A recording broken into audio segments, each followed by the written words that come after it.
She had risen from the ashes of heartbreak to build an empire that made men twice her age tremble in boardrooms. Evelyn Hartley's name was whispered in London's financial circles with equal parts admiration and resentment. But when the brass-trimmed carriage bearing the Ashford crest rolled to a stop outside her Mayfair office on that fog-laden October morning, her carefully constructed world tilted on its axis. The Earl of Ashford had returned from his self-imposed exile abroad, and Cedric Ashford had not come to apologize for shattering her heart 7 years ago. He had come to claim what he believed was rightfully his, a partnership in the business she had built from nothing. If you're listening to this story, don't forget to click the like button, subscribe to the channel, and tell me in the comments which part of the world you're listening from. I want to know how far this story has traveled. London, 1903. The city hummed with the restless energy of a new century, where electric lights were slowly replacing gas lamps and motor cars rattled alongside horse-drawn carriages. Yet within the stately walls of the Hartley family townhouse in Belgravia, time seemed suspended in an earlier, more rigid era. Evelyn Hartley stood before the tall window of the morning room, her slender fingers pressed against the cool glass as she watched rain streak down the pane. At 20 years old, she possessed the kind of beauty that painters attempted to capture but never quite succeeded. Dark chestnut hair that caught gold in sunlight, intelligent grey eyes that observed everything, and a delicate bone structure that spoke of generations of careful breeding. But it was her mind that truly set her apart, though few in her social circle cared to notice. "You're wool-gathering again, my dear," her mother's voice cut through her reverie. Lady Constance Hartley sat ramrod straight at the breakfast table, her silvered hair arranged in elaborate coils, her expression perpetually pinched with concern over propriety. "The modiste arrives at 11 to fit your wedding dress. Do try to look more enthusiastic. Most girls would be ecstatic." Evelyn turned from the window, arranging her features into a pleasant mask. "Of course, Mama. I'm simply contemplating the arrangements." In truth, she was contemplating her entire future, which had been decided for her with the same efficiency one might employ in selecting new curtains. In 3 weeks, she would marry Cedric Ashford, the Earl of Ashford, in what London society had already proclaimed the wedding of the season. 2 prominent families united, 2 substantial fortunes merged, and Evelyn's fate sealed like a letter she'd never been asked to write. Her father, Sir Richard Hartley, had made his fortune in railways and shipping, but money alone couldn't purchase the ancient title that Cedric's family possessed. The Ashfords, meanwhile, had the title and the crumbling ancestral estate, but desperately needed the Hartley fortune to maintain their position. It was a transaction dressed up as a love match, and everyone pretended not to notice the Shang-Yi nature of the arrangement. The cruel irony was that Evelyn had once harbored genuine feelings for Cedric. They had known each other since childhood, their families moving in the same elevated circles. As a girl of 17, she had watched him at balls and garden parties, had treasured every dance they shared, every conversation that stretched longer than propriety strictly allowed. Cedric was undeniably handsome, tall and athletic, with dark blonde hair and striking blue eyes that seemed to see straight through society's superficial chatter. He was educated, well-travelled, and possessed a sharp wit that occasionally broke through his aristocratic reserve. During their courtship period, orchestrated carefully by their parents, Evelyn had allowed herself to hope.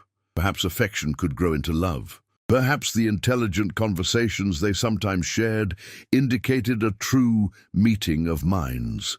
She had even dared to show him the ledgers she kept, her careful tracking of household expenses, and her ideas for investment strategies she had gleaned from reading her father's financial papers.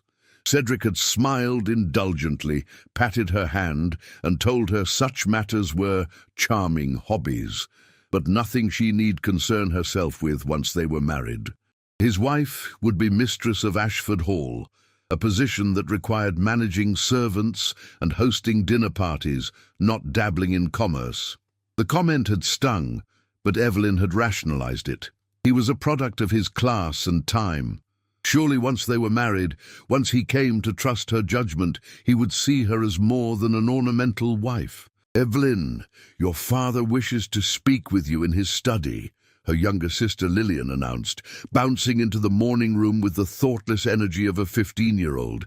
"He has Lord Ashford with him. How exciting! Your intended has come calling early today." Evelyn's heart performed an unwelcome flutter.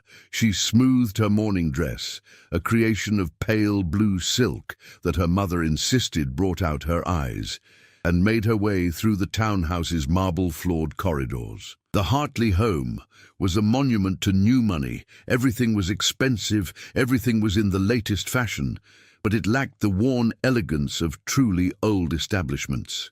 She knocked softly on the heavy oak door of her father's study, that masculine sanctuary of leather chairs and tobacco smoke where important matters were decided.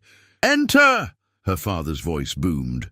Inside, Sir Richard sat behind his enormous mahogany desk, his ruddy face beaming with satisfaction. Beside him stood Cedric, impeccably dressed in a morning coat, his posture radiating the casual confidence of someone who had never questioned their place in the world's hierarchy. "Ah, Evelyn, my dear," her father rose, gesturing her forward. "Lord Ashford has brought the most wonderful news. The settlement agreements have been finalized. Everything is proceeding smoothly." Cedric stepped forward, taking Evelyn's hand and pressing a kiss to her gloved knuckles. The gesture should have thrilled her. Instead, she felt oddly detached, as if observing the scene from a great distance. "Miss Hartley," Cedric's voice was smooth as aged whiskey, "I trust you are well. I've just been discussing with your father the arrangements for Ashford Hall. The renovations will begin immediately after our honeymoon. Your dowry will restore the estate to its former glory." There it was again. That casual mention of her dowry, her father's money, as if it were the primary attraction. Evelyn withdrew her hand gently, clasping both before her in a pose of demure attention. "How wonderful, my lord," she replied, keeping her tone light. "And have you given thought to the suggestions I made regarding the tenant farms?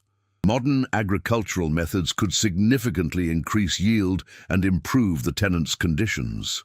Cedric's smile tightened almost imperceptibly.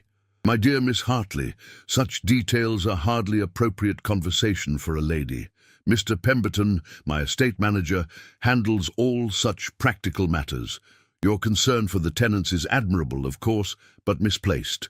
They've farmed that land for generations in the same manner, which is precisely why they remain impoverished," Evelyn countered, unable to stop herself. "I've been reading about crop rotation and—" "Evelyn," her father interrupted, his jovial tone containing a warning edge. "Lord Ashford is quite right. These are not matters for you to trouble yourself with. You'll have quite enough to manage as Countess, organizing the household and planning social events." She swallowed her protest, lowering her gaze in a show of submission that made her stomach turn. This was her future. Ideas dismissed, intelligence wasted, her entire existence reduced to decorative functions. "Of course, Papa. Forgive me." Cedric's expression softened slightly. "Your education does you credit, Miss Hartley. My mother will be delighted to have such an accomplished daughter-in-law. Your musical abilities and French are exceptional." Accomplished. It was the word used to describe women who could embroider prettily, play simple pieces on the pianoforte, and make insipid watercolors. Not women who understood compound interest and market fluctuations.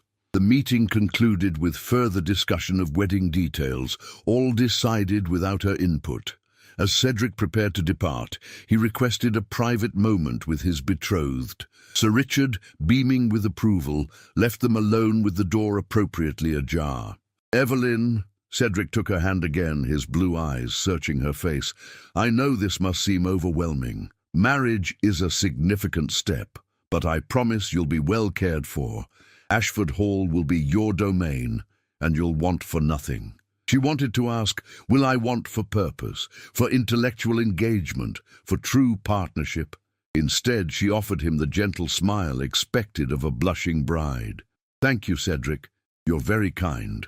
He seemed satisfied with this, pressing another kiss to her hand before departing. Through the study window, Evelyn watched his carriage roll away into the grey London morning. The rain had intensified, matching the growing storm in her heart. That evening, alone in her bedroom with its rose-papered walls and white lace curtains, Evelyn sat at her writing desk. She pulled out the hidden ledger she kept, the one where she tracked not just household accounts, but her own secret financial calculations. Her father provided her with a generous clothing allowance. By being frugal and clever, she had managed to save a small sum over the years. It amounted to perhaps £50, a pittance to her father, but to her it represented something precious, the only money in the world that was truly hers. She ran her fingers over the neat columns of figures, her own handwriting, documenting every penny saved. In 3 weeks, even this small independence would vanish. Upon marriage, everything she owned would become Cedric's property. She would become his property in every legal sense. The realization settled over her like a suffocating blanket. She was trapped in a gilded cage, and the door was about to lock permanently. The morning of the wedding dawned with unseasonable warmth for late October. Evelyn sat motionless as her lady's maid arranged her hair in elaborate braids coiled at the nape of her neck, leaving soft tendrils to frame her face. The wedding dress was a masterpiece of Brussels lace over ivory silk, with seed pearls adorning the bodice and long trailing sleeves that spoke of romance and delicacy. She looked like a perfect bride. She felt like a condemned prisoner. St. George's Church in Hanover Square was the most fashionable venue in London for society weddings. As Evelyn's carriage approached, she could see the crowds gathered to glimpse the bride, curious onlookers, newspaper reporters, and members of the peerage arriving in their finest carriages. The whole spectacle was designed to advertise the union of trade money and aristocratic bloodlines. Inside the church, white roses and orange blossoms filled massive arrangements, their perfume almost overwhelming. The pews were packed with everyone who mattered in London society. Evelyn's hand trembled on her father's arm as they paused in the vestibule. "Steady now," Sir Richard whispered, patting her hand. "This is your triumph, my girl, Countess of Ashford. Your mother is beside herself with joy." Triumph. The word rang hollow. But there was no escape now. The organ's majestic chords filled the air, signaling the bride's arrival. Evelyn stepped forward, her eyes fixed on the altar where Cedric stood with his groomsmen. He looked magnificent in his formal attire, every inch the aristocratic Earl. As she moved slowly down the aisle, she noticed his posture seemed stiff, his face unusually pale. She was halfway down the aisle when she saw her. Seated in the third pew on the groom's side was a young woman Evelyn recognized, Lady Charlotte Pembroke, daughter of the Duke of Pembroke, widely acknowledged as one of the season's great beauties. Charlotte's golden hair gleamed in the light from the stained-glass windows, her delicate features arranged in an expression of barely suppressed excitement. And she was watching Cedric with an intensity that made Evelyn's steps falter. The vicar stood ready, his prayer book open, as Evelyn finally reached the altar. Her father placed her hand in Cedric's, and she felt his fingers ice-cold against hers. "Dearly beloved," the vicar began, his voice resonating through the vast church, "we are gathered here in the sight of God." The familiar words washed over her. Evelyn kept her gaze downcast, focusing on the embroidered hem of her dress, trying to calm her racing heart. Something was wrong. She could feel it in the tension radiating from Cedric, in the way his hand trembled slightly in hers. The vicar reached the critical point in the ceremony. "If any person can show just cause why they may not be joined together, let them speak now or forever hold their peace." It was a formality. No one ever spoke during that pause, except, "I must speak." Cedric's voice rang out, clear and terrible in the sudden silence. A collective gasp rippled through the congregation. Evelyn's head snapped up, her eyes meeting his for the first time that morning. What she saw there made her blood run cold. Not love, not even regret, but a kind of desperate resolution. "I cannot do this," Cedric continued, his voice gaining strength. "I cannot marry Miss Hartley. It would be a lie, and she deserves better than a husband who—" He paused, swallowing hard. "Who loves another." The church erupted in shocked murmurs. Evelyn stood frozen, unable to process what was happening. This couldn't be real. This had to be a nightmare. Cedric turned to face the congregation, his eyes seeking and finding Lady Charlotte Pembroke. "I love Charlotte. I have always loved Charlotte. Our families forbade the match because the Pembrokes refused to provide a dowry commensurate with Ashford Hall's needs.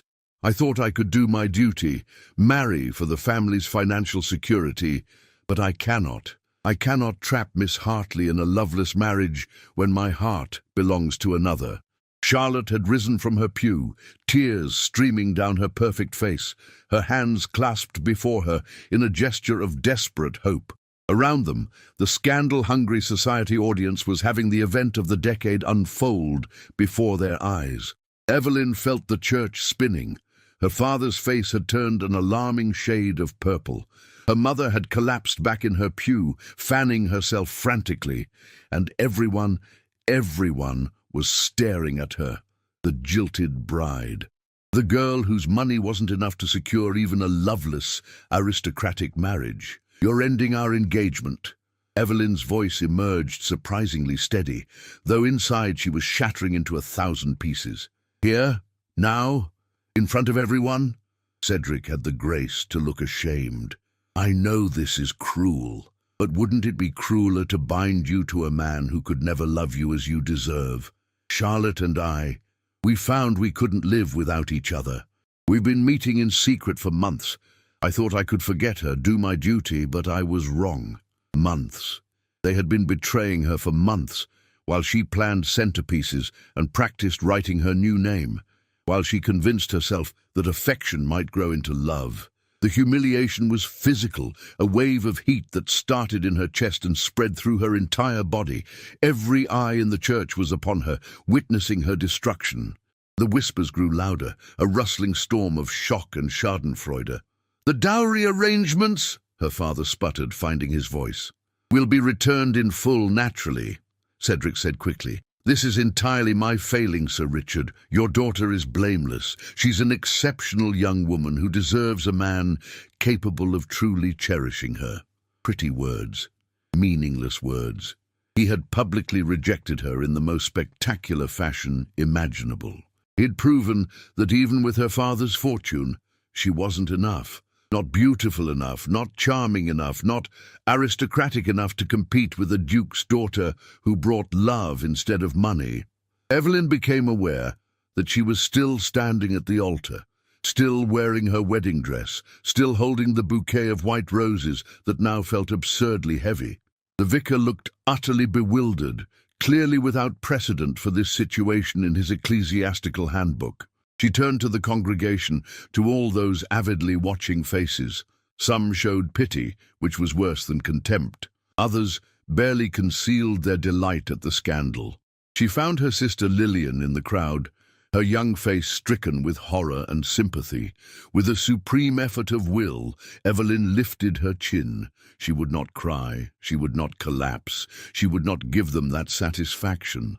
"I release you from our engagement, Lord Ashford," she said clearly, her voice cutting through the whispers. "I wish you and Lady Charlotte every happiness." It was a lie. She wished them nothing but misery, but her pride demanded this final gesture of grace. She dropped her bouquet at Cedric's feet, a deliberate gesture that drew more gasps, gathered her trailing skirts and walked back down the aisle. Every step was an agony of self-control. Her father rushed after her, muttering apologies and curses in equal measure. Behind her, she could hear Charlotte's joyful cry as Cedric presumably rushed to her side. Outside the church, the curious crowd pressed close, shouting questions. Reporters scribbled frantically in their notebooks. The scandal would be in every evening paper, discussed in every drawing room from Mayfair to Manchester.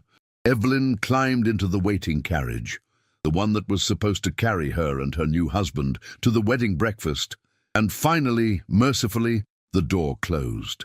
As the carriage lurched into motion, she allowed herself to look back at the church steps, where Cedric and Charlotte stood embraced, a picture of romantic triumph. Only then did Evelyn permit herself to cry, silent tears that spotted the priceless lace of her wedding dress like rain. The aftermath was worse than the event itself. For 3 days, Evelyn remained in her bedroom, refusing all visitors except her sister Lillian. The newspapers had a field day. Heiress jilted at altar. Earl chooses love over fortune. Society's most spectacular scandal. Some articles painted Cedric as a romantic hero, choosing true love over financial convenience. Others were more sympathetic to Evelyn, but their pity was almost harder to bear than the mockery. Her mother had taken to her bed with a sick headache that looked likely to last weeks. Her father alternated between rage at the Ashfords and awkward attempts to comfort his daughter. Callers left cards that went unanswered. Former friends suddenly had prior engagements when invitations were extended.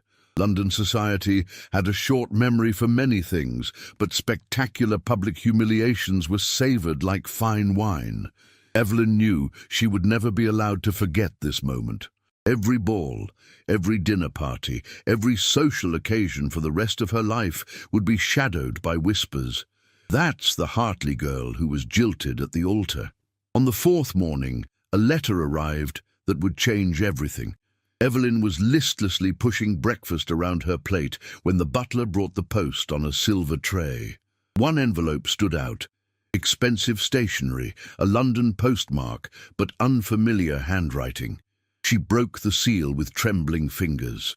"My dearest Evelyn, I read of your ordeal in the newspapers, and my heart broke for you.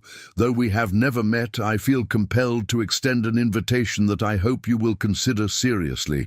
I am your great-aunt Marguerite, your late grandmother's elder sister. Our families became estranged before you were born, over a tedious dispute about inheritance that I have long since ceased to care about. I've lived in Manchester for 40 years, having married a mill owner, which scandalized the family at the time, though I never regretted it. My husband passed 5 years ago, and I now manage his business interests myself. London society can be cruelly provincial. If you wish to escape the gossip and discover what you're truly capable of becoming, I invite you to stay with me in Manchester for as long as you desire. I promise you complete independence, no interference in your choices, and the opportunity to see what the modern world offers to women brave enough to seize it." Your aunt, if you'll have me, Marguerite Foster Evelyn, read the letter 3 times, her heart beating faster with each reading. An escape, a chance to leave London and its suffocating judgment behind, and from a woman who managed business interests herself, something Evelyn had never imagined possible. She went to find her father in his study. Sir Richard listened to her request, with his face growing progressively redder. "Manchester? Absolutely not. You'll remain here where you belong. This scandal will blow over eventually." "In how many years, Papa?" Evelyn's voice was calm but firm. "I'm 20 years old, unmarried and now notorious. No respectable man will offer for me. I'll spend the rest of my life as an object of pity, living on your charity. You're my daughter." "It's not charity to—" "I want to go," she interrupted, surprising them both with her vehemence. "I want to leave London. I want to meet Aunt Marguerite and see something of the world beyond drawing rooms and dance cards." Her father studied her for a long moment. Perhaps he saw something new in her expression, a steel that hadn't been there before humiliation had burned away her compliant exterior. 6 months, he finally conceded. "You may go for 6 months. If you're not satisfied, or if Marguerite proves unsuitable, you'll return home." It was more than Evelyn had dared hope for. She threw her arms around her father's neck, startling him with her uncharacteristic display of affection. 3 weeks later, Evelyn stood on the platform at Manchester Piccadilly Station, her modest travelling bags beside her. She had left behind most of her elaborate gowns and jewellery, packing only practical clothing. For the first time in her life, she felt like she could breathe. Aunt Marguerite proved immediately recognizable, despite the decades since any family photograph had been taken. She was in her 60s, with iron-grey hair arranged in a simple knot, sharp green eyes that missed nothing, and a walking stick she wielded like a scepter. She wore a tailored suit in dark grey wool, practical, fashionable, and distinctly unbefitting a conventional lady of her age. "Evelyn," she embraced her great-niece with surprising strength. "My dear girl, you look half-starved. Has no one been feeding you properly?" "I haven't had much appetite, Aunt." "Understandable. But that ends now. Heartbreak and humiliation are poor excuses for neglecting one's health. You'll need your strength for what I have in mind." Marguerite's home was a revelation. A substantial townhouse in the fashionable district, it was decorated with an eclectic mix of fine art, comfortable furniture, and, most surprisingly, bookcases lining nearly every wall. Books on business, economics, industry, science, and travel competed for shelf space with novels and poetry. Over dinner that first night, a hearty Lancashire hot pot that Marguerite insisted was far superior to London's pretentious French cuisine, Evelyn found herself telling the whole story. Not just the wedding day disaster, but everything that had led to it. Her frustration with being dismissed, her secret interest in finance, her dreams of being more than ornamental. Marguerite listened without interruption, her keen eyes fixed on her great-niece's face. When Evelyn finally fell silent, exhausted from the confession, her aunt nodded slowly. "Your education was incomplete," Marguerite announced. "Not your fault. Society deliberately keeps women ignorant, but that can be remedied.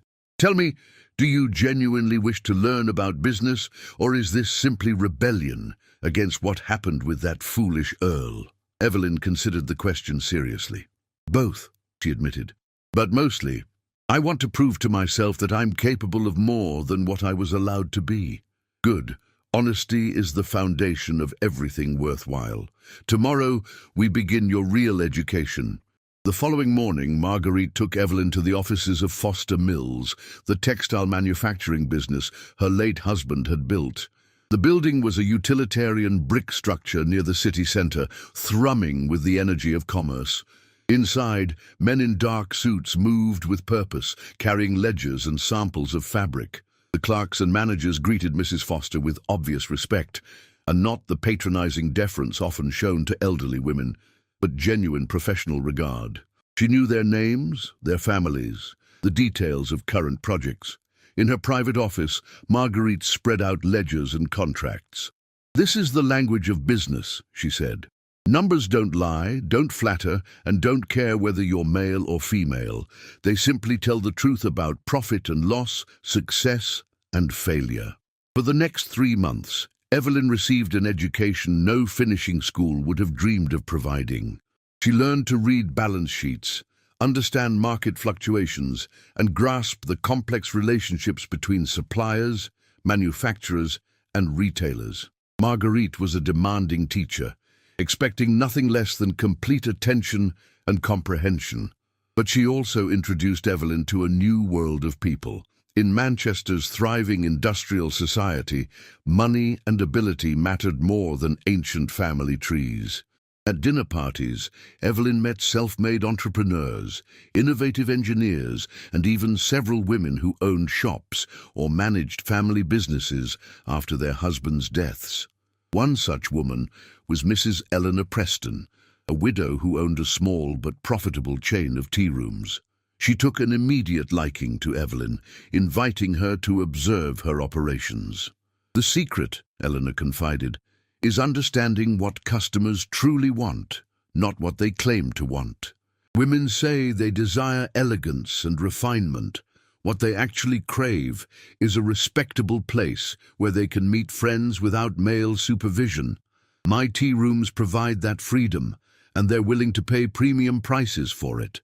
The concept fascinated Evelyn. It wasn't just about products or services. It was about understanding human needs and providing solutions. She was still digesting these lessons one afternoon in early spring when she accompanied Marguerite to a meeting with a potential fabric supplier. The meeting was held at the Queen's Hotel, Manchester's most prestigious establishment. In the lobby, Evelyn stood admiring the elaborate woodwork while Marguerite spoke with the concierge. A gentleman emerged from the adjacent reading room, his attention on the newspaper in his hands. They collided with enough force that Evelyn stumbled backward. Strong hands caught her elbows, steadying her. "My profound apologies, miss. I wasn't watching where—" The man looked up, and Evelyn found herself staring into dark brown eyes that held both intelligence and kindness. He was perhaps 30, with the sun-weathered complexion of someone who spent time outdoors, and dark hair slightly too long to be conventionally fashionable. His clothes were expensive, but worn with casual disregard, as if he cared more for comfort than impression. "No harm done," Evelyn managed, acutely aware that he was still holding her arms. He released her quickly, stepping back. "I'm Christopher Blackwell. I was entirely at fault, lost in an article about the cotton market, an occupational hazard." "Mr. Blackwell?" Marguerite's voice held warmth as she joined them. "What a pleasant surprise. Evelyn, this is Christopher Blackwell, one of Manchester's most innovative mill owners. He's revolutionizing working conditions and still managing to turn a substantial profit. Christopher, my great-niece, Miss Evelyn Hartley." Something shifted in Christopher's expression at the mention of her name. Recognition, perhaps. The scandal had reached even Manchester, but instead of pity or judgment, she saw only thoughtful interest. "Miss Hartley, a pleasure. Are you visiting Manchester long?" "I'm staying with my aunt indefinitely," Evelyn replied, lifting her chin slightly in challenge. If he knew about her humiliation, let him say so. But Christopher simply smiled. "How fortunate for Manchester. Mrs. Foster, I've been hoping to discuss those new patterns with you. Might we schedule a meeting?" As the adults talked business, Evelyn found herself observing Christopher. He spoke to Marguerite as an equal, seeking her opinion on technical matters, clearly valuing her expertise. When Marguerite mentioned that Evelyn was learning the textile trade, he turned to her with genuine curiosity. "What's been your most surprising discovery so far, Miss Hartley?" No one had asked her that before. They usually asked if she was enjoying herself or finding it terribly difficult. "How little the actual product matters compared to everything around it," she answered thoughtfully. "The relationships with suppliers, the reliability of transportation, the efficiency of workers, the timing of market trends. Success depends on 100 factors beyond simply making good fabric." Christopher's smile broadened. "Exactly right. Most people never grasp that. They think business is about what you make. Really, it's about how you think." Their eyes met, and Evelyn felt a small spark of something she hadn't experienced in months. Genuine interest from someone who saw her as more than a scandal or a disappointment. The moment passed as Marguerite concluded the conversation. But as they parted, Christopher tipped his hat to Evelyn specifically. "I hope we meet again, Miss Hartley. Manchester is better for having minds like yours." Walking home through the bustling Manchester streets, Evelyn felt something shift in her chest. For the first time since that horrible day at St. George's Church, she felt a whisper of hope. Perhaps there was life beyond London's judgment. Perhaps there was a place where intelligence mattered more than pedigree, and character more than family connections. Perhaps she could become someone new, someone she actually wanted to be. Evelyn's 6-month deadline came and went without discussion. When her father wrote asking about her return, she replied that she wished to remain in Manchester. To her surprise, he didn't object strenuously. Perhaps he was relieved not to parade his scandalous daughter through London society. 2 years passed with astonishing speed. Under Marguerite's mentorship, Evelyn transformed from an educated observer to an active participant in business. Her aunt had grown increasingly impressed with her great-niece's aptitude for pattern recognition and strategic thinking. When a small haberdashery shop came up for sale near the city centre, Marguerite proposed a partnership. "I'll provide half the capital," she said. "You'll provide the other half from your savings and manage the day-to-day operations. We'll split profits 60-40 in your favour, since you'll be doing the actual work." Evelyn's hands trembled as she signed the partnership papers. At 22, she was a business owner. The shop was modest, just 3 rooms on Bridge Street, but it was hers in a way nothing ever had been before. She renamed it the Modern Woman's Emporium and revolutionized its offerings. Instead of merely selling ribbons, buttons, and basic sewing notions, she began stocking practical items working women needed: sturdy leather gloves for factory workers, simple jewelry appropriate for office environments, ready-made shirtwaists in current styles but practical fabrics. She extended credit to regular customers and stayed open late on Fridays when wages were paid. The shop thrived. Within a year, Evelyn had purchased the adjacent property and expanded. She hired 3 assistants, all women, all paid fair wages with 1 half-day off per week, revolutionary for the time. Christopher Blackwell became a regular fixture in her life, though whether by design or coincidence, Evelyn was never quite sure. He attended the same business association meetings, patronized the same hotel for professional gatherings, and had a convenient habit of happening upon Evelyn and Marguerite at various functions. Their friendship developed slowly, built on conversations about tariffs and trade agreements, arguments about labor practices, and shared frustration with Manchester's old guard who resisted modernization. Christopher had inherited his mill from his father, but had immediately implemented reforms: shorter working hours, safety equipment, a school for workers' children. He was viewed as either a visionary or a dangerous radical, depending on whom you asked. "You realize people think you're mad," Evelyn told him one afternoon as they walked through Piccadilly Gardens. Spring had returned to Manchester, bringing pale sunshine and blooming flowers. They had just left a particularly contentious meeting of the Manchester Chamber of Commerce, where Christopher's proposal for industry-wide safety standards had been shouted down.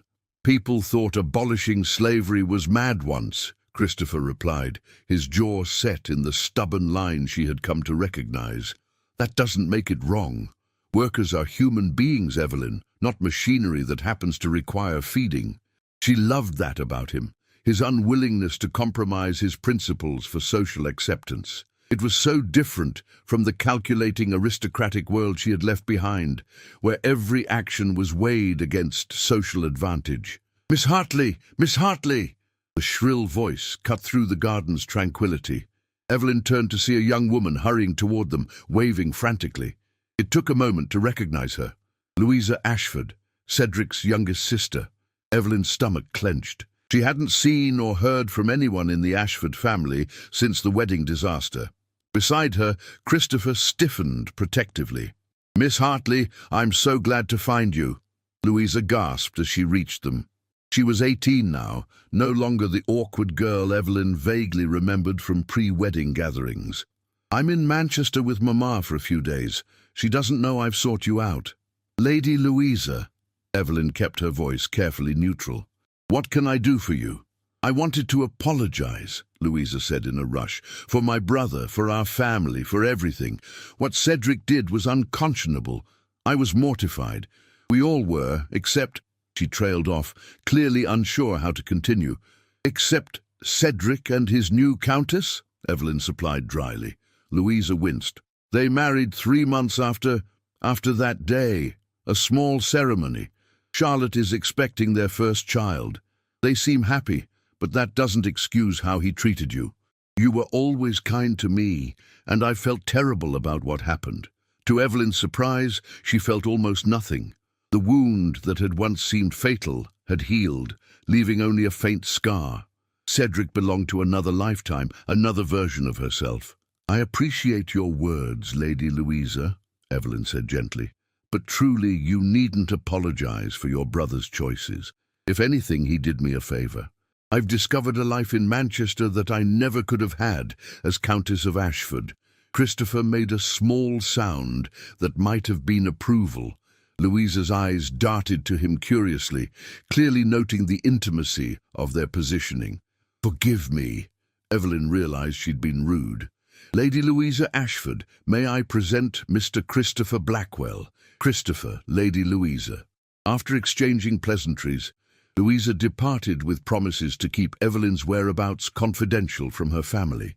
As her figure retreated across the garden, Christopher turned to Evelyn with raised eyebrows. Ashford, as in the Earl who— Yes, Evelyn confirmed, his sister. And how do you feel seeing a connection to that part of your life again? It was such a Christopher question, direct, genuinely concerned, not prying into gossip but caring about her emotional state. Surprisingly, nothing, Evelyn admitted. I thought I might feel anger or pain, but mostly I feel grateful.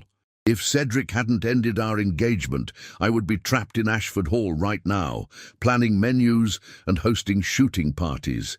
Instead, I'm building something real. You've built something extraordinary, Christopher said quietly.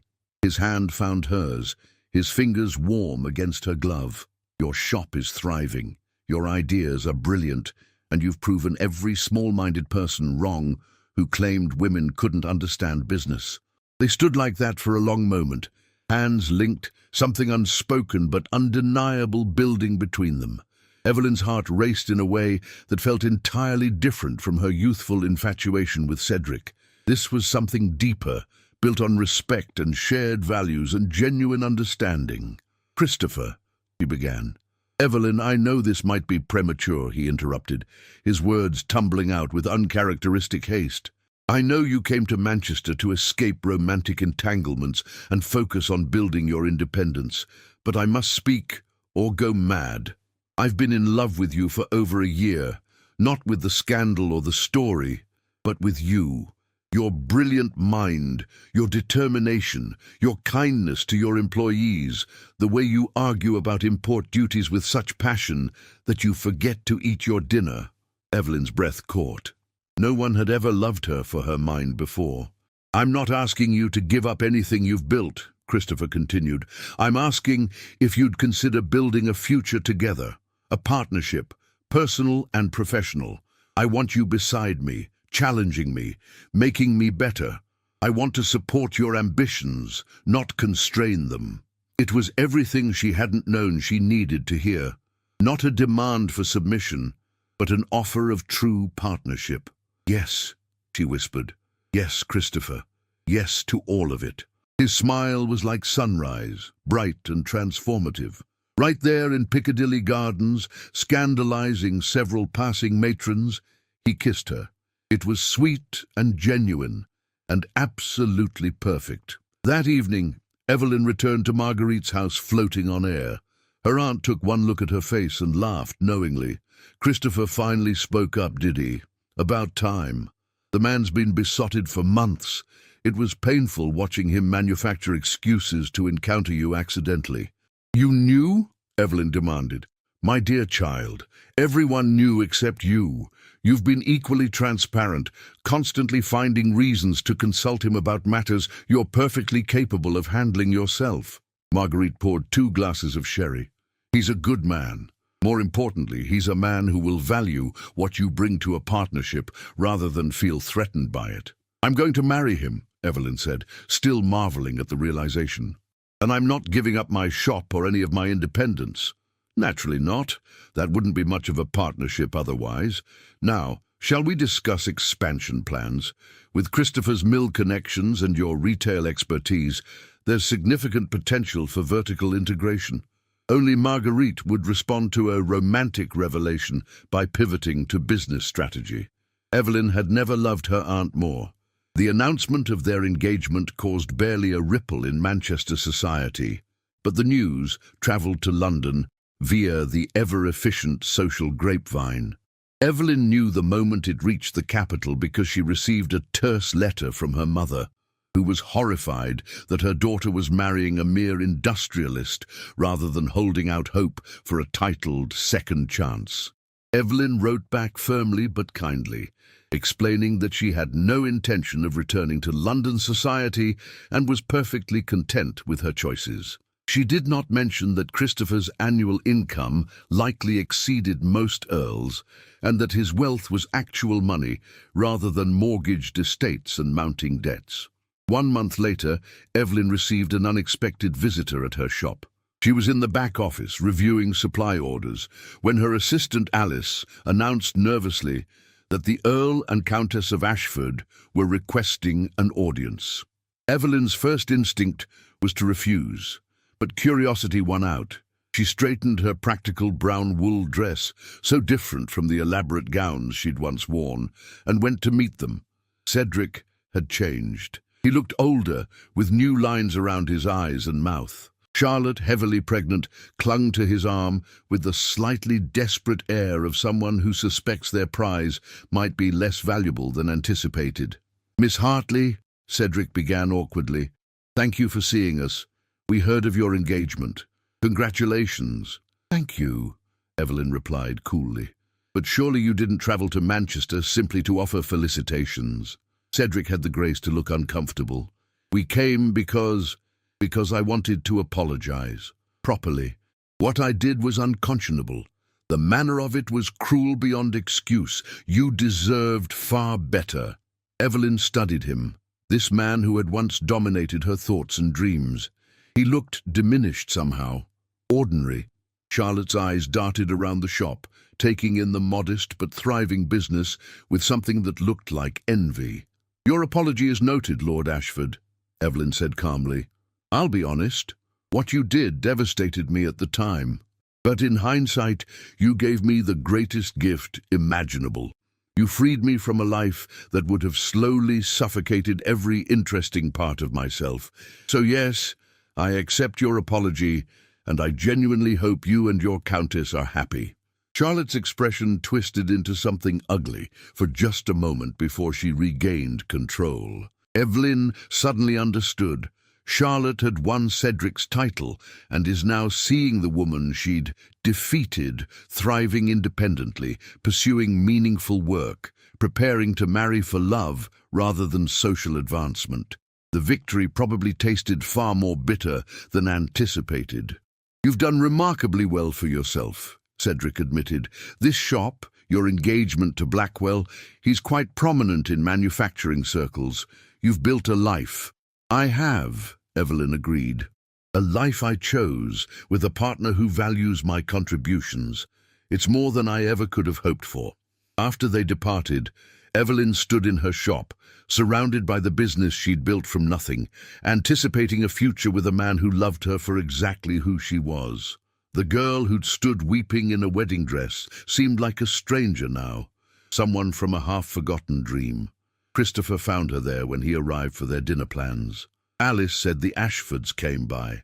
"Are you all right?" Evelyn smiled, linking her arm through his. "I'm perfect, absolutely perfect. Let's go home." The wedding of Miss Evelyn Hartley and Mr. Christopher Blackwell took place on a crisp autumn morning in Manchester's Albert Square Chapel, a modest venue that seated perhaps 100 guests. It was everything her first almost wedding had not been: intimate, genuine, and filled with people who actually cared about the couple rather than the spectacle. Marguerite stood as Evelyn's witness, beaming with unconcealed pride. Christopher's groomsman was his mill manager, a practical Yorkshireman who'd worked his way up from the factory floor. The guest list included shopkeepers, business associates, and several of Evelyn's employees, who had clubbed together to give her an elaborate silver tea service. Her parents did attend, though her mother spent most of the ceremony dabbing her eyes and lamenting that her daughter was wearing a simple cream wool suit rather than an elaborate gown, marrying in a nondescript chapel rather than a fashionable London church. But Evelyn had never been happier. As she spoke her vows, looking into Christopher's warm brown eyes, she meant every word. This was a true partnership, freely chosen, between equals. The wedding breakfast was held at the Midland Hotel, a delightfully democratic affair where mill workers chatted with merchants and Christopher's progressive friends debated workers' rights over champagne and cold salmon. As the celebration wound down, Marguerite drew Evelyn aside. "I have a wedding gift for you," her aunt said, producing a thick envelope. "The deeds to 2 properties adjacent to your current shop. I've been quietly purchasing them over the past 6 months. Time for the modern woman's emporium to become a proper department store." Evelyn hugged her fiercely. "Aunt Marguerite, that's too generous." "Nonsense. It's an investment. With your vision and Christopher's connections, you'll build something significant. I expect a reasonable return." But her eyes were suspiciously bright as she spoke. That evening, as Mr. and Mrs. Blackwell prepared to depart for a brief honeymoon in the Lake District, Evelyn took one last look at Manchester's city centre from their hotel window. The gaslights were beginning to glow in the dusk, and the streets bustled with people finishing their workdays. "Having second thoughts?" Christopher asked, wrapping his arms around her waist from behind. "Not even for a moment. I was just thinking about how strange fate is. If Cedric hadn't humiliated me, I never would have come to Manchester. I never would have met you or discovered what I was capable of. Sometimes the worst things lead to the best outcomes." "You give him too much credit," Christopher murmured against her hair. "You were always capable of extraordinary things.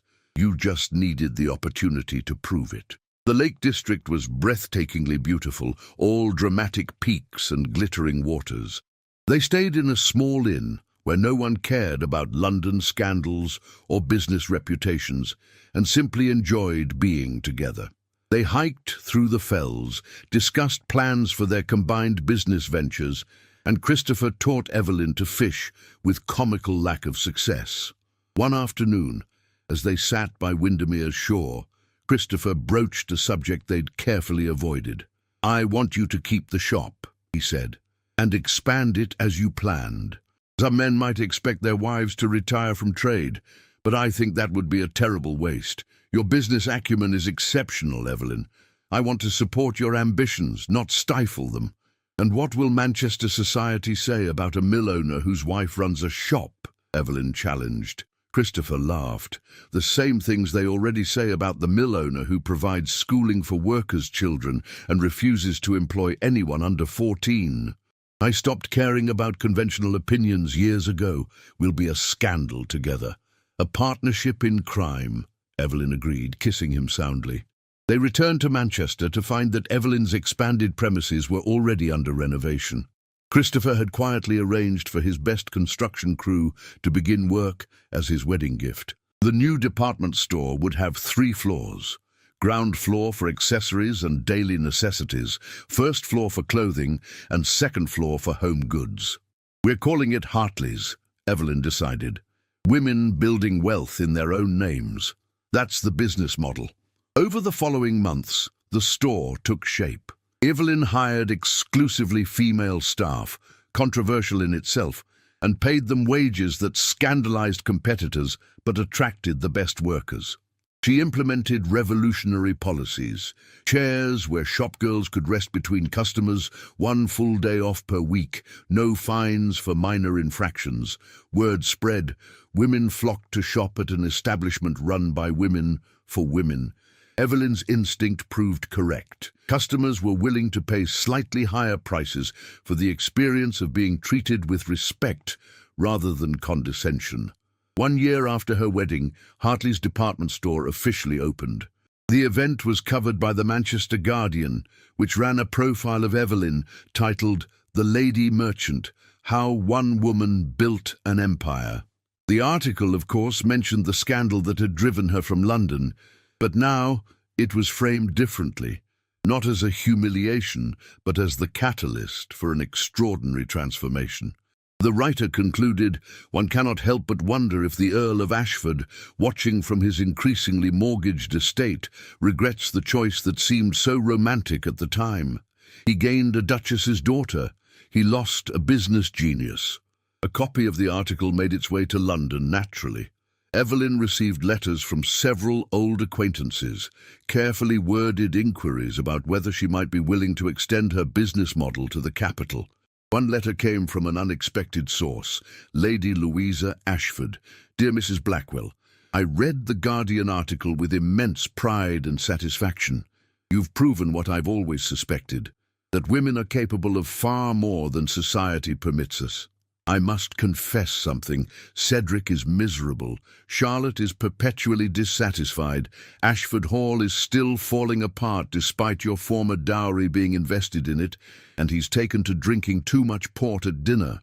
I don't tell you this to gloat, but because I thought you deserved to know that his romantic choice brought him no happiness. More importantly, Your success has inspired me.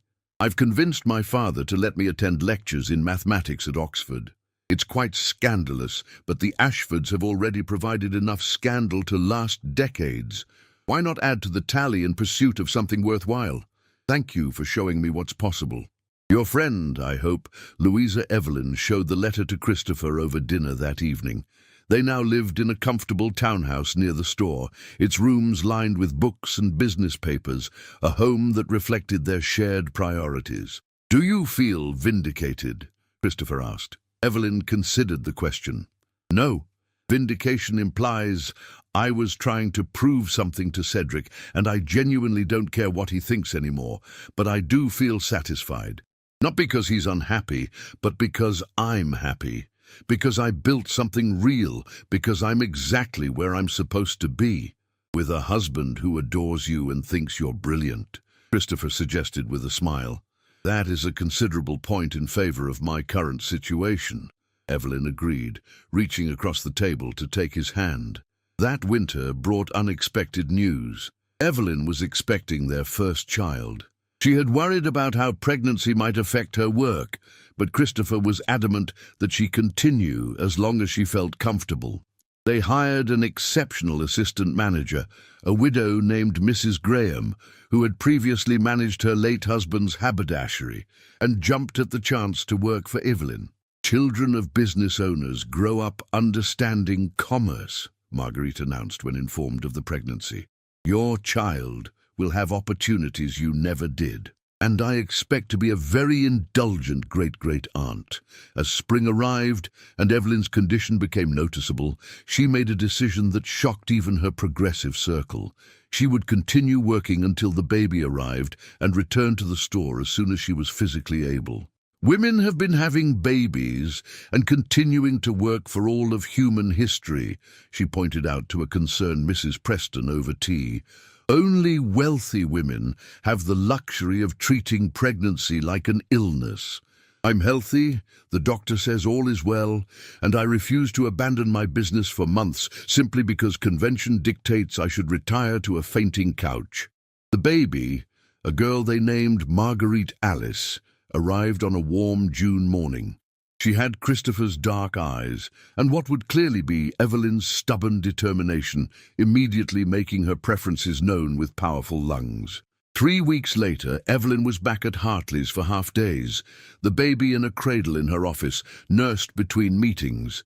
It was unconventional to the point of radical, but Evelyn had long since stopped caring about convention. Manchester society divided predictably.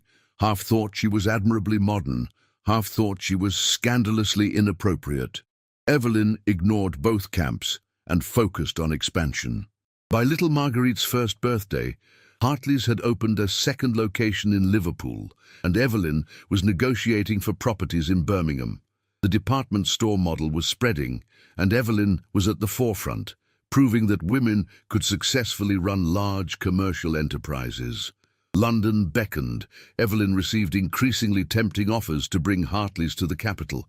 The financial opportunity was enormous, but every time she considered it, she thought about returning to the place of her greatest humiliation, now as the successful Mrs. Blackwell. "It feels too much like proving a point," she confessed to Christopher one evening. "Like I'm returning as the conquering hero to show everyone who pitied me how wrong they were." "Is that such a bad motivation?" Christopher asked. "You'd also be providing employment to dozens of women and offering London shoppers something genuinely innovative. Would you come with me if I decided to do it?" "Evelyn, I'd follow you anywhere. The mill practically runs itself now with the excellent managers we've trained. If you want to take on London, we'll take on London together." In the end, the decision was made for her. Her father wrote with surprising news. He was retiring and offering to invest substantially in a London branch of Hartley's. He'd been following her success, he admitted, and realized that his daughter had inherited his business acumen. He wanted to support her ventures and hoped she'd forgive his initial dismissal of her capabilities. The letter was as close to an apology as Sir Richard was capable of offering. Evelyn, now a mother herself, found she could accept it graciously. And so, 5 years after fleeing London in disgrace, Evelyn Hartley Blackwell returned to open Hartley's of London on Oxford Street. The irony was not lost on anyone. The jilted bride had become the lady merchant. The object of pity had become an object of admiration and envy. The grand opening drew enormous crowds, partly for the shopping, partly to catch a glimpse of the now famous Mrs. Blackwell.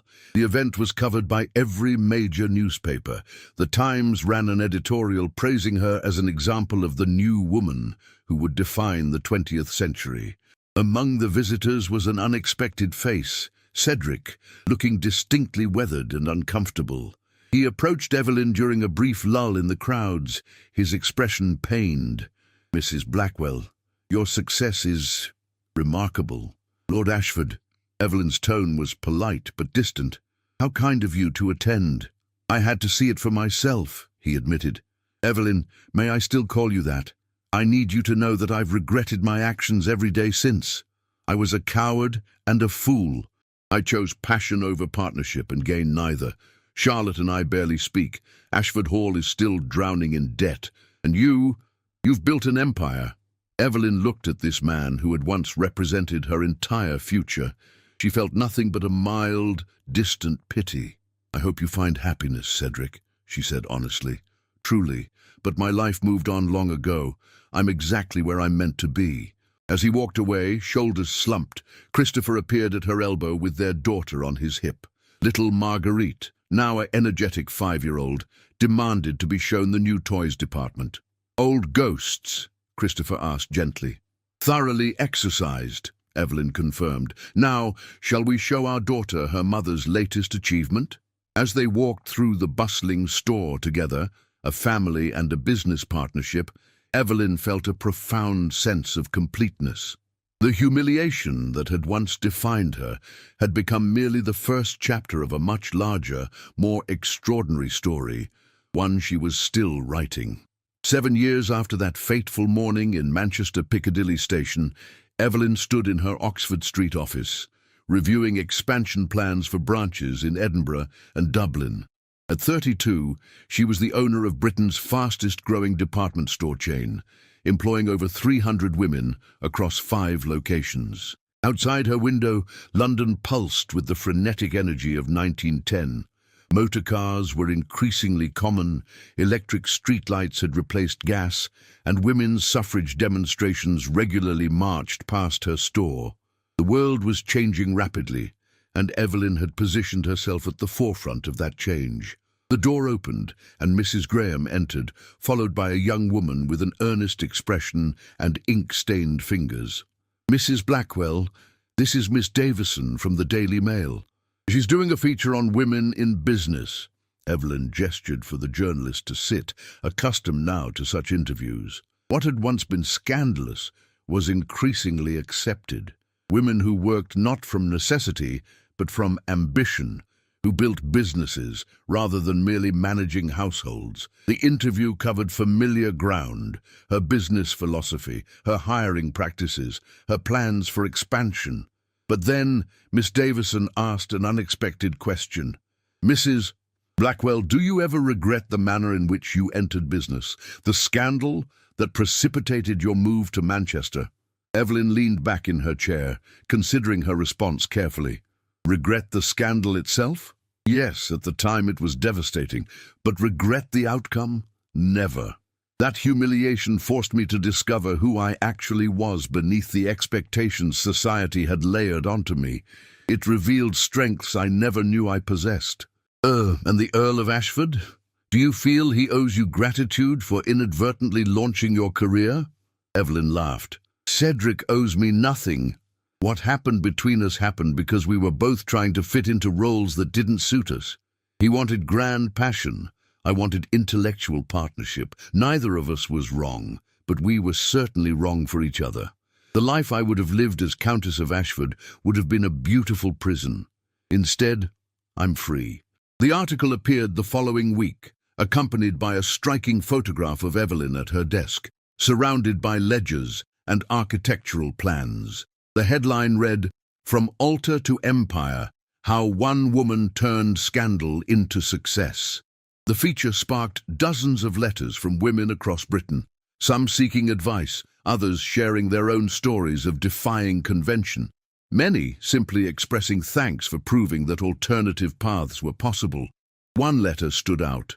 It came from Lady Louisa Ashford, now Dr. Louisa Ashford, having completed her doctorate in mathematics at Cambridge through sheer determination and family scandal-induced immunity to further social condemnation. Dearest Evelyn, your article has caused quite the stir. Mother is mortified, naturally. She's convinced the family name can sink no lower.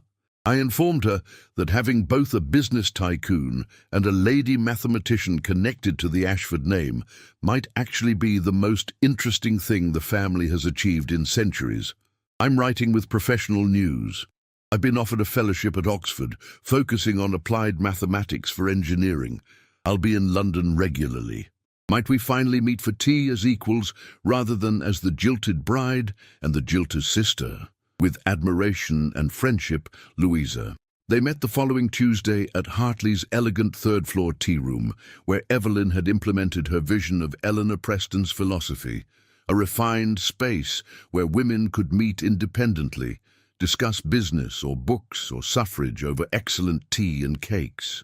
Louisa had grown into a formidable woman, her earlier awkwardness replaced by the confidence of someone who had earned her place through exceptional ability. They talked for 3 hours, discovering a natural rapport built on shared experiences of defying expectations. Cedric is utterly miserable, Louisa confided as their tea cooled. Charlotte produces children with alarming regularity. They're up to 4 now, and spends his money with equal enthusiasm. He's taken to spending most of his time in London at his club, avoiding Ashford Hall whenever possible. I don't think they've had a genuine conversation in years. I'm sorry for that, Evelyn said, and meant it. Not triumphant, just sorry. Everyone deserves happiness. You're more gracious than I would be. He destroyed your reputation quite publicly. He freed me, Evelyn corrected. My reputation in London was always going to be determined by whose wife I was, whose daughter I was. In Manchester, I built a reputation based on my own achievements. Looking back, I wouldn't change anything. As if to emphasize the point, Christopher appeared in the tea room doorway, their 2 children in tow.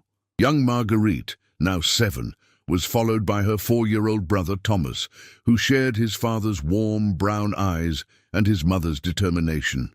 Apologies for the invasion, Christopher said, kissing his wife's cheek unself-consciously. But these 2 insisted on visiting Mama's work, and I've learned that denying them anything leads to complex negotiations I'm ill-equipped to win. Evelyn introduced Louisa, watching her children charm the mathematician with questions about whether numbers were infinite and if 0 was truly nothing, or something pretending to be nothing. You have a remarkable family, Louisa observed after Christopher had taken the children to see the toys department. A true partnership. It's obvious you respect each other enormously. We do, Evelyn agreed. Christopher has never once suggested I should abandon my work or focus solely on domestic life. He values my mind as much as my heart. That's worth more than any title. They parted with promises to meet regularly, 2 women who had chosen unconventional paths and found fulfillment in their choices. That evening, as Evelyn tucked Marguerite into bed in their comfortable Kensington townhouse, her daughter asked a question that caught her off guard. Mama, the girls at school say you were supposed to marry an Earl, but he didn't want you. Is that true? Evelyn's breath caught. She'd known this conversation would come eventually, but she hadn't expected it quite so soon. It's partially true, she said carefully. When I was young, I was engaged to an Earl. But on our wedding day, he realized we weren't right for each other. It was very painful at the time. Were you sad? Devastatingly sad. For a while I thought my life was over. But it turned out to be the beginning of something wonderful. If I'd married that Earl, I never would have moved to Manchester. I never would have met your father. I never would have started Hartley's. And I never would have had you and Thomas. Marguerite considered this seriously. So sometimes bad things lead to good things. Sometimes the very best things, Evelyn confirmed, kissing her daughter's forehead. The trick is being brave enough to keep going when everything feels impossible. Downstairs, Christopher had lit the fire in their private sitting room. Evelyn joined him on the sofa, leaning against his shoulder with comfortable familiarity. "The Birmingham store is exceeding projections," he reported. "And I've had an interesting proposal from a group of suffragettes. They want to use Hartley's tea rooms for organizing meetings. They're offering to pay standard rental fees." "Absolutely," Evelyn said immediately. "We'll donate the space. Women fighting for their rights to vote deserve our support, not our fees." Christopher smiled. "I knew you'd say that. I've already told them yes." They sat in comfortable silence for a while, watching the fire. Finally, Christopher spoke again. "Do you ever imagine what your life would have been like if that wedding had gone forward?" Evelyn didn't have to think long. "I'd be living in a drafty estate, managing servants, planning dinner parties, bearing children whose education I'd have minimal influence over. My mind would be wasted on trivialities. I'd be respectable, titled, and absolutely miserable." The girl I was then thought that was what she wanted, because she'd never been shown an alternative. And now? Now, I'm building something that will outlast me. I'm employing women who might otherwise have no options. I'm raising children who see their mother as someone capable and valued. I'm partnered with a man who loves me for my strengths rather than despite them. I'm exactly who I'm supposed to be. Christopher pulled her closer. "I'm grateful every day that Earl was foolish enough to let you go." "So am I," Evelyn admitted. "It's strange, isn't it? How the worst moments can redirect us toward our best lives. I should probably write Cedric a thank you note. Dear Lord Ashford, thank you for publicly humiliating me. It was the best thing that ever happened to me. Regards, Mrs. Blackwell." They laughed together, the sound warm and genuine in their comfortable home. 2 months later, Evelyn attended a gala celebrating British women's achievements in commerce and industry. It was a glittering affair at the Savoy Hotel, attended by business leaders, politicians, and society figures who had once whispered about her scandal. During the dinner, the organizer announced a special recognition, the Pioneer Award, given to a woman who had significantly advanced opportunities for others in British commerce. "This year's recipient," the speaker announced, "built a business empire that employs hundreds of women, pays fair wages, and has revolutionized retail practices across Britain. She has proven definitively that women possess not only the capability, but the right to participate fully in commercial life. Mrs. Evelyn Blackwell, will you please come forward?" The room erupted in applause. Evelyn rose, genuinely surprised, and made her way to the podium. Looking out at the assembled crowd, powerful men and women who now treated her as an equal, a pioneer, a success, she felt the full weight of how far she'd traveled. "I'm honored beyond words," she began, "but I must be honest. I didn't set out to be a pioneer. I set out to survive. When I came to Manchester 7 years ago, I was fleeing humiliation and heartbreak. I had no grand plans for empire building. I simply wanted to prove to myself that I was capable of something more than what society had prescribed for me." She paused, gathering her thoughts. "What I've learned is this. We bloom where we're planted, but sometimes we must have the courage to replant ourselves. Sometimes the life we've been told we should want isn't the life we actually need. Sometimes rejection is redirection. And sometimes the worst thing that happens to us clears the path for the best thing to enter our lives. To every woman here who has faced dismissal, belittlement, or limitation because of her sex, your capabilities are not diminished by others' inability to recognize them. Build anyway, create anyway, prove them wrong not through argument but through achievement. And when you succeed, extend a hand to lift others up with you." The applause was thunderous. As Evelyn returned to her seat, she noticed a figure at a back table, Cedric, watching with an expression of profound regret and something that might have been pride. After the dinner, he approached one final time. "That was an extraordinary speech," he said quietly. "Evelyn, I need you to know, I see now what I gave up, not the money or the business success, but you, your mind, your determination, your vision. I was blind and stupid, and I've paid for it every day since." Evelyn looked at this man who had once broken her heart so thoroughly. She felt nothing but a distant, peaceful closure. "Cedric, I genuinely hope you find a way to be happy," she said. "Make peace with your choices. Find meaning in your role. Be a good father to your children. But stop looking backward. What's done is done, and we're both exactly where we chose to be." It was, she realized, the truth. He had chosen Charlotte and passion and the romantic gesture. She had chosen, eventually, herself and her capabilities and a partnership built on respect. Neither choice was wrong, but only one had led to genuine fulfillment. As the evening ended, Christopher met her in the lobby with their children. Marguerite and Thomas, dressed in their finest clothes, had been allowed to attend the reception portion of the event as a special treat. "You won an award," Marguerite announced proudly.